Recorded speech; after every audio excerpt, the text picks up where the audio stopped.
Hello बच्चों, आज हम पढ़ेंगे potential due to a point charge. देखिए बेटा, प्रीवियस लेक्चर में हम लोगों ने definition of potential energy at a point and potential at a point पढ़ा। यह डेफिनेशन आप लोगों को आज के लेक्चर में यानी potential due to a point charge में यूज होगी। तो potential due to a point charge क्या है बेटा? हमने प्रीवियस चैप्टर इलेक्ट्रिक फील्ड में पढ़ा था electric field due to a point charge, या कह सकते हैं कि किसी पॉइंट चार्ज की वजह से r डिस्टेंस पर इलेक्ट्रिक फील्ड। तो उसके लिए बेटा एक फॉर्मूला आया था E equal to 1/4πε0 Q upon r square, यानी r डिस्टेंस पर इलेक्ट्रिक फील्ड कुछ इस फॉर्मूले से निकाला जाता था, मैग्नीट्यूड। ठीक है, पोटेंशियल के लिए भी आज कुछ इसी तरीके का रिजल्ट आएगा, इससे मिलता जुलता। ये अच्छी बात है, पोटेंशियल एक स्केलर क्वांटिटी है तो उसके लिए डायरेक्शन की बात नहीं होगी। ठीक है, तो आज हम स्टार्ट करते हैं potential due to a point charge. तो देखिएगा बेटा, इसके लिए सबसे पहले मैंने एज्यूम किया है कि कोई पॉइंट चार्ज है जो कि ओरिजिन O पर रखा हुआ है। Consider a point charge Q placed at origin. We have to find the potential at a point P distance r from the origin या O। यानी हमें कोई पॉइंट P है जो कि प्लस Q चार्ज से, यानी इस चार्ज से कितने डिस्टेंस पर है r, इस पर पोटेंशियल फाइंड करना है, P पर पोटेंशियल फाइंड करना है। ठीक है, तो देखते हैं बेटा, कल हमने एक डेफिनेशन पढ़ी थी पोटेंशियल एट ए पॉइंट।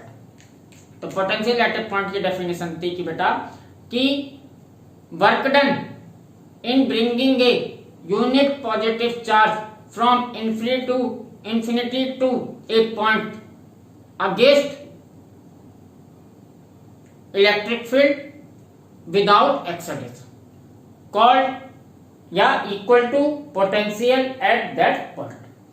यानी हमने ये कल डेफिनेशन पढ़ी थी कि यूनिट पॉजिटिव चार्ज यानी 1 कूलम चार्ज को इंफिनिटी से किसी पॉइंट P तक लाने में हमें इलेक्ट्रिक फील्ड के अगेंस्ट या work done by external force, ऐसे भी कह सकते हैं, इलेक्ट्रिक फील्ड के अगेंस्ट जितना वर्क डन करना होगा वही उस पॉइंट की पोटेंशियल एनर्जी होती है। ये बात मैंने यहां लिखी है।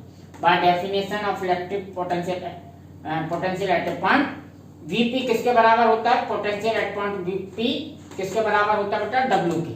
और ये W क्या होता है? Work done by F external, external force या कहेंगे एक्सटर्नल फोर्स कहेंगे या against electric field, force against electric field. ये दोनों बातें की हैं, अभी बताओ।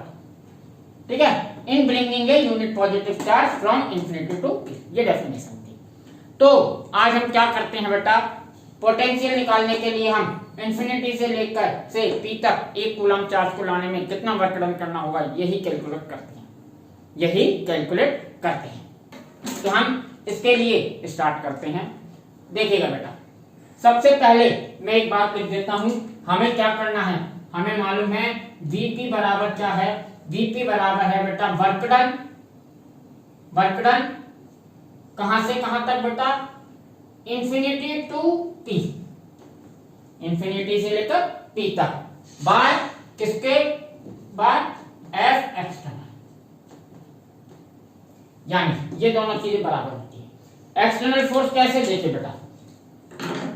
यूं समझिए कि ये एक कूलम चार्ज इंटरमीडिएट पॉइंट की बात कर रहा हूं, कोई ये P डैश जो है एक इंटरमीडिएट पॉइंट है, बीच में कहीं पर पॉइंट है। देखिए बेटा, इंफिनिटी कोई डेफिनेट पॉइंट नहीं है, तो इंफिनिटी को कोई पॉइंट नहीं ले सकते। मैंने यहां पर अभी बात करने के लिए एक इंटरमीडिएट पॉइंट लिया। हमने क्या किया? एक इंटरमीडिएट पॉइंट लिया है। हम यहां पर बात करते हैं कि एक कूलम चार्ज अभी यहां पर है इस समय। तो एक कूलम चार्ज पर आपको मालूम है ये प्लस चार्ज है, एक कूलम चार्ज यूनिट पॉजिटिव है, पॉजिटिव पॉजिटिव को रिपल करेगा, आपको मालूम है। या ये कह सकते हैं कि इसके ऊपर एक फोर्स लगेगा, इलेक्ट्रोस्टैटिक फोर्स, वो किस डायरेक्शन में लगेगा? ऐसे, इस चार्ज के ऊपर। यहां पर सपोज 1 कूलम चार्ज है, ऐसे समझ लीजिए, यहां पर 1 कूलम चार्ज है इस समय। अभी मैं लिखूंगा इस बात को, इंटरमीडिएट पोजीशन को। तो ये फोर्स जो होगा बेटा ये होगा इलेक्ट्रोस्टैटिक फोर्स। हमें इस चार्ज को इंफिनिटी से यहाँ पी तक लाना है, तो हमें इस फोर्स के अगेंस्ट वर्क करना होगा। और मैंने कहा था पोटेंशियल एनर्जी तभी आती है जब वर्क डन अगेंस्ट हो। किसके अगेंस्ट हो? F, या ये कह सकते हैं work done by F external. तो इसके अगेंस्ट लाना है तो हमें कुछ वर्क करना पड़ेगा। वो वर्क क्या होगा? ये वो वर्क होगा बेटा एक्सटर्नल वर्क। वो किस तरीके से लगेगा? ऐसे। ये हमारा है F एक्सटर्नल, ठीक है। तो अगेंस्ट F ही कह लीजिए या बाय F एक्सटर्नल कह लीजिए, बात एक ही है। तो हमें बाय एक्सटर्नल इंफिनिटी से P तक आना है। देखिएगा बेटा, इंफिनिटी से P तक लाने के लिए हमारे पास कोई इनिशियल पॉइंट नहीं है, क्योंकि इंफिनिटी अनडिफाइंड पॉइंट है। अगर मैं किसी इंटरमीडिएट पॉइंट की बात भी करूं, जैसे P डैश की बात करूं, तो इसकी बेटा इंफिनिटी से डिस्टेंस नहीं मिल सकती, इंफिनिटी से डिस्टेंस नहीं मिल सकती। तो मेरे पास एक तरीका है कि मैं ऐसा कुछ करूं कि ओरिजिन से P तक की डिस्टेंस मिल सकती है, ओरिजिन से P डैश तक की, ये P डैश पॉइंट तक की डिस्टेंस मिल सकती है। तो मैं इधर से बात करूंगा, तो वो बात क्या हो सकती है? देखिएगा बेटा, इंफिनिटी से P तक F एक्सटर्नल द्वारा या किया गया कार्य या कहेंगे work done by F external from infinity to P equal to work done by electrostatic force from P to infinity. ये दोनों वर्क डन इक्वल होंगे। देखिएगा कौन से? देखिएगा लिखता हूं, आप इसको ऐसे लिख सकते हो, work done P to infinity by Fe, ये दोनों बातें एक ही हैं। आप इंफिनिटी से P तक F एक्सटर्नल फोर्स से यहां तक लाने में जितना वर्क डन करना पड़ेगा, उतना ही वर्क डन P से इंफिनिटी तक ले जाने में इस फोर्स को करना पड़ेगा। कौन से फोर्स को? Electrostatic force. और ये दोनों फोर्स कैसे हैं? पॉजिटिव। ये दोनों फोर्स कैसे होंगे बेटा? पॉजिटिव। इधर से लाने में F एक्सटर्नल है, F एक्सटर्नल क्या करेगा? डिस्प्लेसमेंट के डायरेक्शन में ही है, तो positive work done F external और डिस्प्लेसमेंट भी इधर। अगर इधर से इधर जाने की बात करें तो इलेक्ट्रोस्टैटिक फोर्स और डिस्प्लेसमेंट भी किधर से? P से इंफिनिटी, तो भी दोनों एक ही डायरेक्शन में। फोर्स और डिस्प्लेसमेंट अगर सेम डायरेक्शन में, दोनों वर्क कैसे होंगे? पॉजिटिव। तो ये दोनों वर्क डन ही पॉजिटिव है, याद रखिएगा बेटा। तो ये बात करेक्ट है। बोथ वर्क लिख देता हूं, बोथ वर्क आर पॉजिटिव, ठीक है ये बात। तो बेटा मुझे ये वर्क डन निकालना ज्यादा आसान है। अभी हम दोनों तरीकों से निकालेंगे। एनसीईआरटी में इस तरीके से दे रखा है, पर इसमें एक छोटी सी प्रॉब्लम है, तो इसे बाद में कराता हूं, पहले मैं ये करूं। तो मैं सबसे पहले निकालूंगा बेटा work done by electrostatic force from bringing a charge from P to infinity, यानी एक कूलम चार्ज को P से इंफिनिटी तक लाने में इलेक्ट्रोस्टैटिक फोर्स को कितना वर्क करना पड़ेगा, ये फाइंड करता हूं। सेम इतना ही वर्क उल्टे ही होता कि एक्सटर्नल वर्क को इंफिनिटी से P तक ले जाने में भी इतना ही वर्क करना पड़ता, पॉजिटिव ही वर्क होता। तो ये बात दोनों करेक्ट है। तो हम ये कैलकुलेट करते हैं। क्या कैलकुलेट कर रहे हैं पहले हम ये? तो टू फाइंड द, इसके लिए सबसे पहले मैंने क्या मान कंसीडर करता हूं, देखते हैं बेटा। यहां सबसे पहले consider A intermediate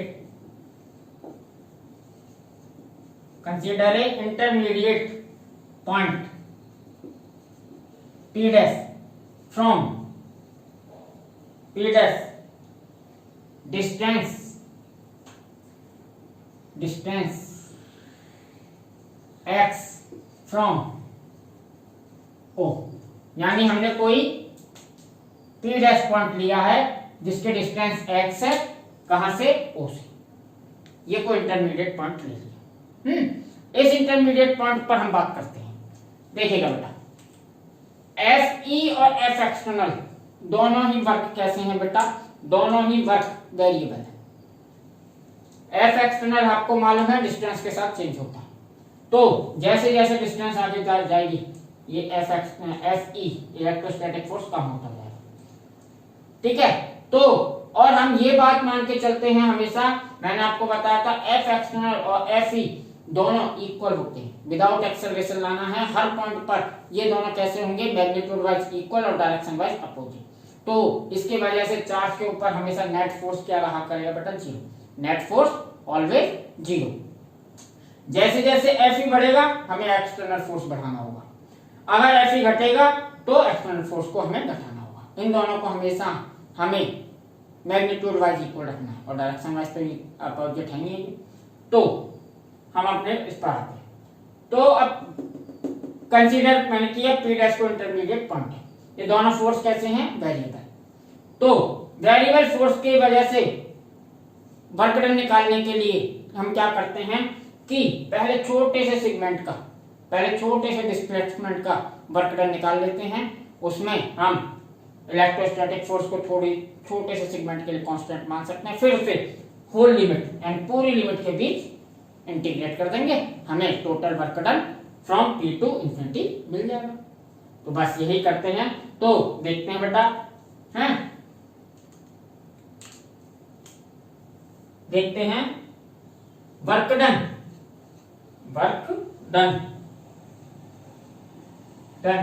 bye F E to move a unit या यूनिट पॉजिटिव पर आतम move 1 coulomb charge, 1 coulomb unit positive charge, 1 coulomb charge from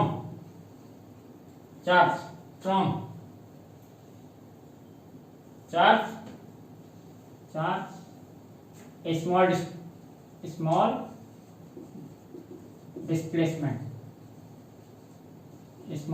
displacement from P dash to P double dash.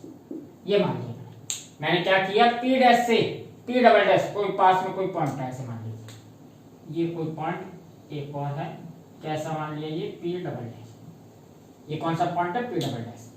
इस पॉइंट तक move कराने में, यानी ये distance में सपोज ले लेता हूं डेल्टा एक्स, ये स्मॉल डिस्टेंस क्या ले लिया मैंने, delta x. Work done by F E to move 1 coulomb charge small displacement from P dash to P dash. Small displacement, हाँ, इसके आगे आप चाहे लिखना चाहे तो आप ऐसे लिख सकते हो dx।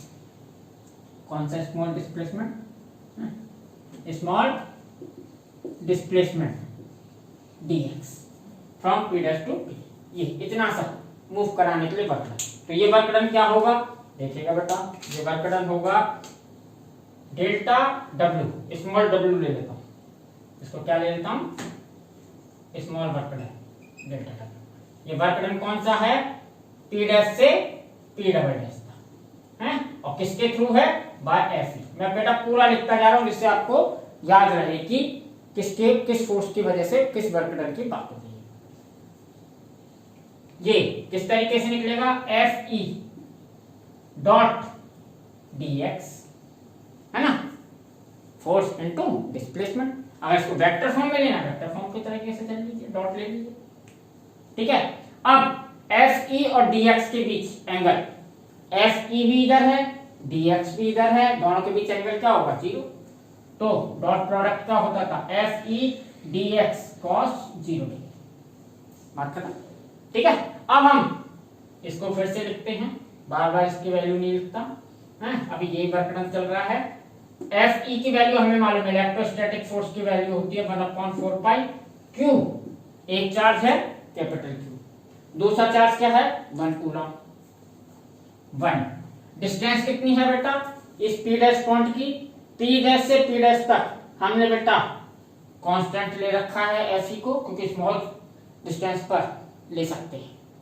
ठीक है, तो ये डिस्टेंस है x, तो ये हो गया बेटा P डैश पॉइंट पर इलेक्ट्रोस्टैटिक फोर्स। यहां लिख देता हूं, एफ ई बराबर होता है, आपको पता है बेटा, 1/4 pi epsilon not Q 1/x square. यहां पर वेक्टर हटा देता हूं, वैसे आपको पता है रेडियल वेक्टर था ओ से पी के। तो इतनी बात क्लियर बेटा, ये हो गया और ये हो गया dx cos 0 की वैल्यू 1। अब ये वर्क डन आ गया बेटा हमारा p डैश से p dash. Total work done की बात करें तो अब हमें इसे पूरा p से लेकर इंफिनिटी तक यानी इस पॉइंट से लेकर इंफिनिटी पॉइंट तक इंटीग्रेट कर देना, टोटल वर्क डन की बात है। तो इसको अगर 1 लिख दें इक्वेशन, इसको इक्वेशन 1, इसको इक्वेशन 2, इसका यूज करूंगा। तो यहां पर बात करते हैं अब total work done. Total work done या कह सकते हैं for total work done from t to infinity integrate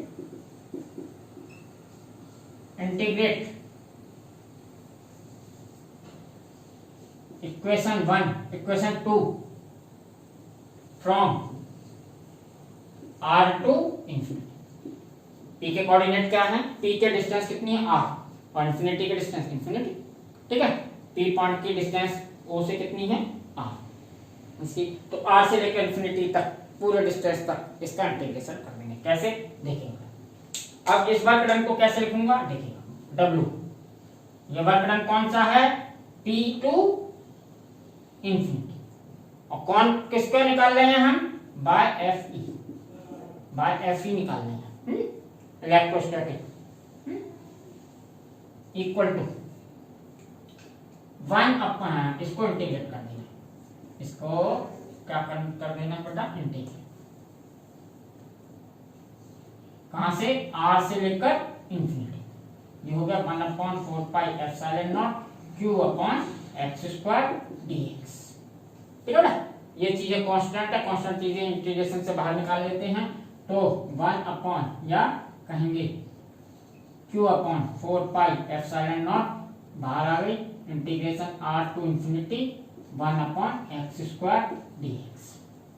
अब इसका इंटीग्रेशन करना, इसका इंटीग्रेशन आपको पता है क्या होता है, इसका इंटीग्रेशन है बेटा q अपॉन 4 पाई, पहले ये लिख देता हूं, इसका इंटीग्रेशन होता है ऐसे x -2 + 1 अपॉन -2 + 1, ओके। और लिमिट लगाइए, लिमिट है r टू इंफिनिटी।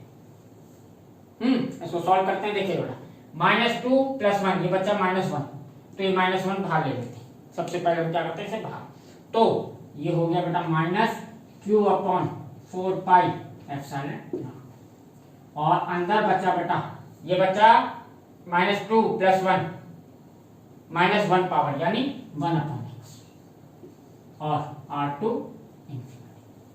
अब लिमिट्स को रखते हैं, q upon 4 pi epsilon not 1 upon infinity -1 upon r, ठीक है। तो ये क्या बचा बेटा माइनस 1 अपॉन इंफिनिटी तो 0 हो गया, 1 अपॉन इंफिनिटी क्या होता है 0, इसको हटाते हैं, देखिएगा, और माइनस माइनस प्लस, तो हमारा रिजल्ट आ गया बेटा ऐसे लिखिए 1/4 pi epsilon naught q upon, यही ये क्या है हमारा work done t to infinity by F E, और यही बाय इक्वेशन 1 यही किसके बराबर है बेटा वीपी के, यही वर्क डन किसके बराबर है वीपी है। तो अपना वीपी आ गया बेटा, यही वीपी है, यहाँ लिख दीजिए भाई बाय इक्वेशन 1, वीपी बराबर हो गया बेटा 1/4 pi epsilon naught q upon r, ये हमारा वीपी, यस यही लिखा है। इसी को मैं कह सकता हूं पोटेंशियल एट ए पॉइंट है, potential due two point charge at distance, किसी r डिस्टेंस पर पॉइंट चार्ज की वजह से पोटेंशियल, बिल्कुल इलेक्ट्रिक फील्ड जैसा मिलता जुलता फॉर्मूला है, बस आर स्क्वायर की जगह यहां पर क्या आ रहा है आर। ये हो गया हमारा। देखिएगा बेटा, इस बात को बस याद रखिएगा, ये तो बाकी कैलकुलेशन है। मैन क्या था, देखिए बेटा, हमें निकालना था work done by external force bringing charge from infinity to P, infinity से पी तक लाने। हमने निकाला है ये ही वर्क डन किसके इक्वल होगा, अगर पी से इंफिनिटी तक चार्ज को ले जाने में किसके, बाय इलेक्ट्रोस्टैटिक फोर्स। ये दोनों फोर्स, वो दोनों वर्क डन बेटा सेम है, इक्वल रहेंगे, साइन वाइज भी दोनों पॉजिटिव हैं, दोनों पॉजिटिव ही रहेंगे। देखो बेटा, तो इसमें बिल्कुल भी कंफ्यूज होने की जरूरत नहीं है। अक्सर के बच्चे सोचने लग जाते हैं सर वापस लौटने वाला वर्क डन नेगेटिव होता है, वो बात आपकी सही है। आने वाला work done F external by external positive है, और जाने वाला work done by external by F external negative. याद रखिएगा, एक ही फोर्स का, एक फोर्स के थ्रू वर्क डन आने में पॉजिटिव होगा, जाने में नेगेटिव होगा, पर यहाँ फोर्स अलग अलग है, समझ गए। तो इसके लिए आने के लिए वर्क डन पॉजिटिव होगा, इसके लिए जाने के लिए वर्क डन पॉजिटिव, दोनों बातें एक ही है, तो कंफ्यूज मत होइएगा। ये चीजें मैंने इसलिए ली है क्योंकि बेटा इंफिनिटी पॉइंट से ये पॉइंट लेना थोड़ा सा मुश्किल था, तो इधर से डिस्टेंस ले रहे हैं तो ये निकालना ज्यादा आसान है बाय इलेक्ट्रोस्टैटिक फोर्स। अभी मैं एनसीईआरटी के थ्रू भी कराता हूँ। एक एनसीईआरटी में भी ये डेरिवेशन दे रखा है जिसमें बहुत कंफ्यूजन है, कई सारी बुक्स वगैरह में भी इसका क्लैरिफिकेशन इजीली नहीं मिल रहा है, तो मैं इसको एनसीईआरटी के थ्रू भी करा रहा हूँ। अभी ये बड़ा आसान था, ये ज्यादा आसान था, वो भी थोड़ा सा बस उसमें करना होगा, क्या करना होगा बता रहा हूँ। तो अभी ये आपको समझ आ गया होगा, ये है हमारा पोटेंशियल एट ए पॉइंट, ठीक है। इससे आप आर डिस्टेंस पे इस फॉर्मूले से किसी चार्ज क्यू की वजह से पोटेंशियल फाइंड कर सकते हैं। चलिए अब इसका दूसरा मेथड जो एनसीईआरटी में दे रखा है। एनसीईआरटी में बेटा क्या है, अभी मैं इसको रफ करूंगा, इसको रफ करूंगा, फिर इसी को रिजल्ट को दोबारा निकालूंगा। तो देखिएगा बेटा, दूसरे मेथड में मैं इसी वर्क डन को निकालूंगा, work done by F external from infinity to P निकालूंगा, तो इसको मिटा देगा, हटा। अब सेकंड मेथड पढ़ा, तो सेकंड मेथड को देखिएगा बेटा, आप कोशिश कीजिएगा ये लिखने की, एनसीईआरटी क्या है देखिएगा, ये निकालना है। तो इतनी बात तो क्लियर रहेगी। Consider intermediate point P dash distance x to r। अब क्या होगा बेटा, ये p डैश जो पॉइंट होगा, अगर हम इंफिनिटी से p आ रहे हैं, इंफिनिटी से p आ रहे हैं, तो हमारा p डैश पॉइंट यहां कहीं पर होगा। अभी हमारा p डबल डैश पॉइंट किधर है, ये तो बात होगी बेटा, ये तो ये डिस्टेंस जो है हमारा क्या है dx। अब बात हो रही है बेटा इंफिनिटी से p आने के, अब हम वर्क डन निकाल रहे हैं इंफिनिटी से p तक बाय एफ एक्सटर्नल, ये वाला वर्क डन निकाल, सेम ही निकलेगा। मैंने कहा दोनों बात एक ही है, तो सेम ही निकलेगा और निकलना सेम चाहिए। देखिएगा बेटा dx, ये ले लिया, p डैश किधर होगा ये। अब हम चार्ज को p डैश से p डबल डैश तक ला रहे हैं, ये डिस्टेंस क्या, स्मॉल डिस्टेंस डेल्टा x, ये वाली बात सेम रहेगी, इसमें कोई चेंज नहीं है, यहां चेंज हो जाएगी बात। अब यहां पर हम जो वर्क डन कर रहे हैं वो बाय एफ एक्सटर्नल कर रहे हैं।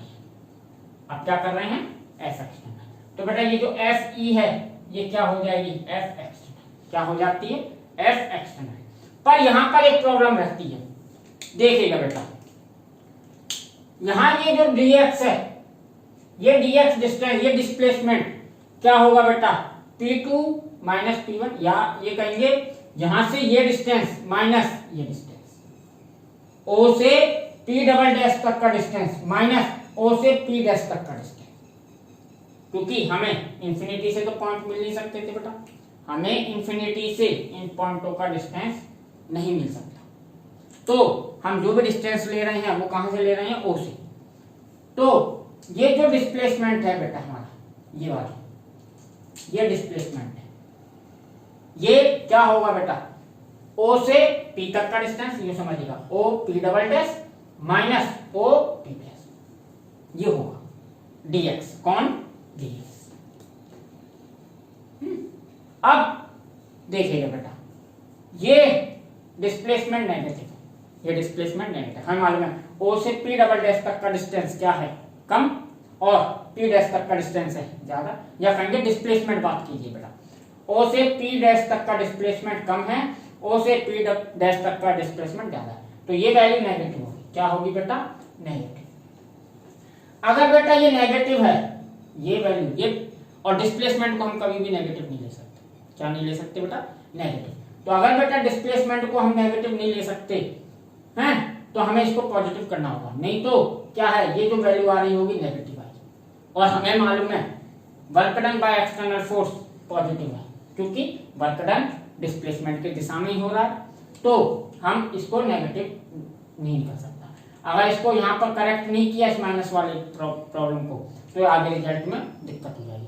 तो हम बेटा इस माइनस की वजह से यहाँ पर एक माइनस लगाते हैं, या कहेंगे ये डिस्प्लेसमेंट माइनस है, इसको प्लस बनाने के लिए एक माइनस लगा दिया, ठीक है। तो ये बेटा माइनस स्टार्टिंग ही आपको लेना पड़ेगा, किस लिए लिया है, क्योंकि डेल्टा एस क्या है, नेगेटिव, इस बात को यहाँ पर मैं लिख देता हूं, because dx is negative, dx is negative, and dw, ये जो है dw by f external should B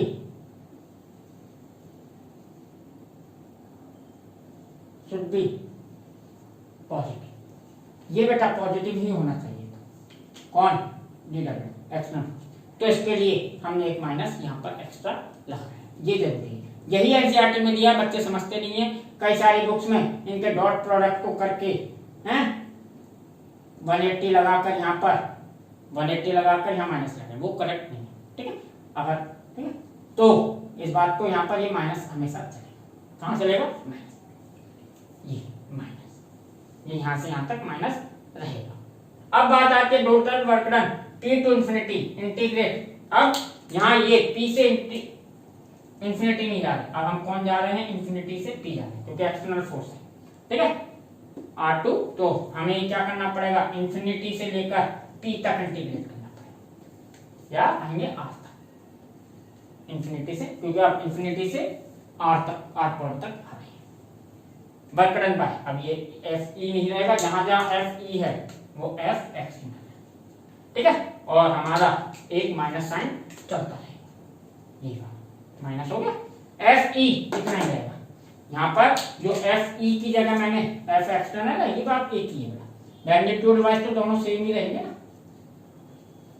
FE और F एक्सटर्नल इक्वली रहेंगे, मैग्नीट्यूड वाइज में तो प्लस माइनस का भी प्रॉब्लम नहीं है, तो यहाँ पर मैग्नीट्यूड की बात थी, ये देखिए, ये मैग्नीट्यूड है, किसका मैग्नीट्यूड है, F एक्सटर्नल, थोड़ा सा उसी में चेंज कर रहा हूं मैं, तो ये है F external infinity to P by F, ये सब बातें वहीं रहेंगी, लिमिट चेंज होती जाएगी, यहाँ माइनस रहेगा, पहले मैं करेक्शन कर दूंगा, ये माइनस, ठीक है, ये माइनस, ठीक है, अब और लिमिट हमारी रहेगी इंफिनिटी टू इंफिनिटी टू देखिए, और ये माइनस यही था, अब ये माइनस से ये माइनस प्लस हो गया, ये माइनस माइनस माइनस बचा ना, -1 -2 से एक माइनस हुआ तो -1, तो -1 प्लस हो गया, ठीक है, 1/x, लिमिट है ये बेटा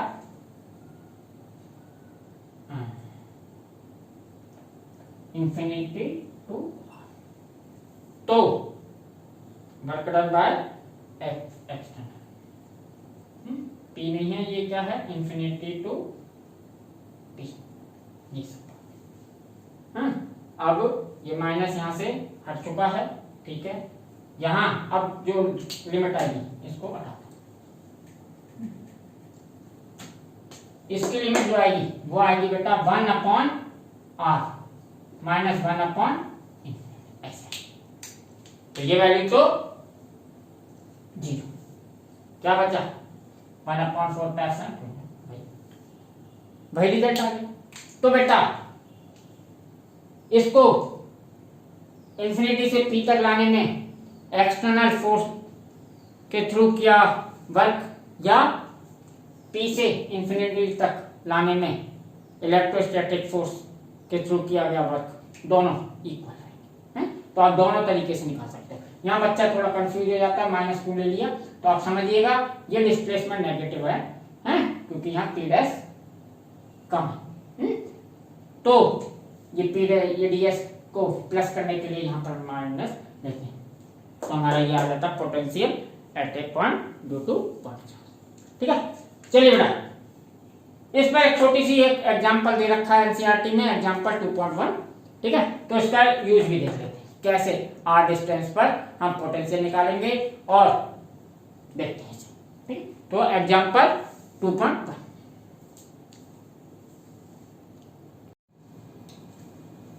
चलिए बच्चों अब देखते हैं एनसीईआरटी एग्जांपल 2.1। पहले बेटा इसमें थोड़ा सा करेक्शन कर लीजिए, मैं एक लिमिट यहाँ पर थोड़ा सा करेक्ट करना भूल गया था, इन्फिनिटी टू r। थोड़ा सा इसी में मैंने रस किया था इसलिए ये मिस हो गया। इस तरीके की कोई बेटा कभी मिस हो जाए तो आप बेटा उसे करेक्ट कीजिएगा, ठीक है ना, फॉलोअर मत बनिएगा, टीचर भी कभी कभी मिस्टेक कर देते हैं। चलिए बेटा अब देखते हैं एग्जांपल 2.1। एग्जांपल 2.1 ये बेटा potential due to a point charge पर बेस्ड है, बहुत आसान सी प्रॉब्लम है, देखते हैं क्या है। Calculate the potential at a point P due to a charge of 4 × 10⁻⁷ coulomb located 9 centimetre away. ये कह रहा है कि कोई पॉइंट चार्ज है 4 × 10⁻⁷। यहाँ पॉइंट चार्ज नहीं दिया बुक में, पर आप समझ जाइएगा पॉइंट चार्ज ही है। ठीक है, ये मैग्नीट्यूड है चार्ज का, इससे 9 सेंटीमीटर पर कोई पॉइंट है P, उस पर हमें पोटेंशियल फाइंड करना, कैलकुलेट द पोटेंशियल। बड़ा सिंपल, अभी हमारा फॉर्मूला निकला है potential at point P, potential at point P। तो देखते हैं बेटा पोटेंशियल एट पॉइंट P का फॉर्मूला अभी निकाला है 1/4πε0 Q/r। ठीक है, यहाँ r आता है, याद रखिएगा, इलेक्ट्रिक फील्ड में r² आता है, बस ऐसे ही याद करने का तरीका है।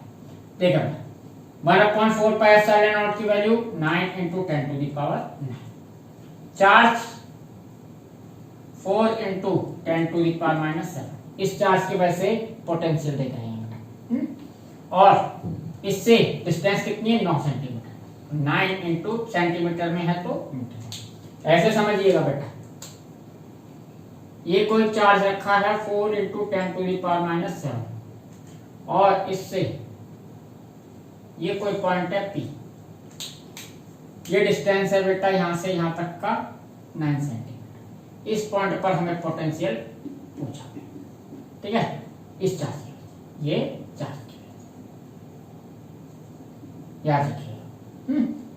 इस पॉइंट पर कुछ हो या ना हो पोटेंशियल होगा, चार्ज होने की जरूरत नहीं है। तो पोटेंशियल मैंने बताया था ये लोकेशन की कैरेक्टरिस्टिक, ऐसे सॉल्व कर लीजिए बेटा, 9 कैंसिल और ये हो गया बेटा 4 × 10⁴ वोल्ट। यूनिट क्या होती है?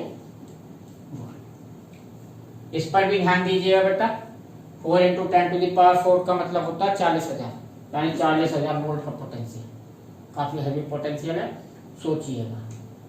ठीक है, चलिए इसका बी पार्ट है, ये पार्ट था बेटा, इसका बी पार्ट है hence obtain the work done in bringing a charge of 2 × 10⁹ coulomb from infinity to point P।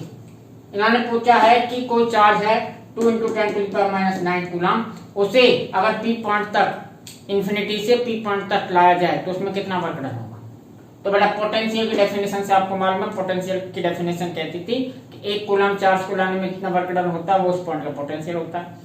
एक कूलम को लाने में इतना वर्क डन होता है, ये तो पोटेंशियल की डेफिनेशन है। तो क्यू कूलम को ये इसने चार्ज को लाने में कितना वर्क डन होगा, इसका इसमें 2 कर दीजिए बस। ठीक है, तो ऐसे समझिए 1 कूलम को लाने में जो वर्क डन होता है वो होता है Vp। तो बेटा इतने को लाने में 2 × 10⁹ कूलम को लाने में कितना होगा Vp × 2 × 10⁻⁹ ये तो होगा ना। तो इस पर W भी कह सकते हो, ये वर्क डन ही तो पूछा, तो work done W ∞ to P ऐसे कह लीजिए। Vp आया है 4 × 10⁴ अब 2 × 10⁻⁹ तो 4 4 8 5 8 × 10⁻⁵ ठीक है जूल। अगर ये वर्क डन है जूल। इस क्वेश्चन की लैंग्वेज बेटा चेंज भी की जा सकती थी, अब ये तो डेफिनेशन की थी। अगर ये भी पूछ सकते थे कि अगर इस चार्ज को इस पॉइंट तक लाया जाए P पॉइंट पर, या इस चार्ज को इस पॉइंट पर रख दिया जाए 2 × 10⁻⁹ चार्ज को किस पॉइंट पर रखा जाए P पर, तो इस P पॉइंट पर कितनी पोटेंशियल एनर्जी आएगी ये भी पूछ सकते थे। तो इस चार्ज की पोटेंशियल एनर्जी होती बेटा, इस चार्ज की पोटेंशियल एनर्जी कितनी होती, ये वाली। इस चार्ज की पोटेंशियल एनर्जी कितनी होती, ये होती पोटेंशियल एनर्जी। यूं समझ के चलिए बेटा बस कि अगर किसी पॉइंट का पोटेंशियल हमें पता हो तो उस पर जो भी चार्ज आएगा उसके पोटेंशियल एनर्जी निकाल सकते हैं। बस पोटेंशियल का उस पॉइंट के पोटेंशियल का उस पॉइंट पर आए हुए चार्ज में मल्टीप्लाई कर दीजिएगा, उस चार्ज पर पोटेंशियल एनर्जी हमें मिल जाएगी। ठीक है, अगर ये चार्ज पॉजिटिव आएगा तो पॉजिटिव पोटेंशियल है। चलिए छोड़ते हैं बात, ठीक है। इसमें एक बात याद रख सकते हैं हम, पोटेंशियल और बता देता हूं मैं, यहाँ पर चार्ज पॉजिटिव था, ये कैसा चार्ज था पॉजिटिव, ये तो पोटेंशियल कैसा बनता बेटा पॉजिटिव। अगर ये चार्ज बेटा नेगेटिव होता तो ये पोटेंशियल कैसा बनता नेगेटिव। तो पोटेंशियल बेटा स्केलर है, मैंने आपको बताया, ये पॉजिटिव और नेगेटिव दोनों बन सकता है, याद रखिएगा। पोटेंशियल पॉजिटिव भी बन सकता है नेगेटिव, पॉजिटिव चार्ज की वजह से positive potential and negative charge की वजह से नेगेटिव पोटेंशियल। ओके बेटा, चलिए तो अब इसके बाद पोटेंशियल ड्यू टू डाइपोल, या इससे पहले हम पढ़ेंगे बेटा potential due to system of charge.